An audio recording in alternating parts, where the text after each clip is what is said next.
Syah, kau buat apa kat tangga ni? CCTV guys. Model baru ni, nampak? 1, 2, 3. Wow, 3 kamera. Bestnya, untuk yang ini, nampak tak? Korang boleh dapat 3 lens kamera, boleh bergerak. Bawah boleh pusing 360 darjah. Tengah-tengah ni kita ada sensor. Sensor apa? Wide angle lens. Kedua-dua ni kita bagi wide angle lens.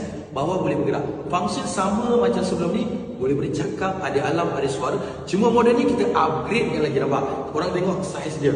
Waterproof, boleh kena hujan, boleh kena panas. Dan yang paling best sekali, dia boleh monitor menggunakan smartphone anda. Jadi kalau anda berminat nak dapatkan model baru kita ni, satu lagi, model ni dia boleh masuk SIM card. Jadi kalau pasang depan rumah, beli internet, masuk SIM card, boleh pantau daripada jauh. Nak raya kan? Jadi siapa yang nak klik baik koneksi saya untuk model ni, kita buat promo. Tengok harga dekat bawah ataupun klik baik koneksi saya sekarang.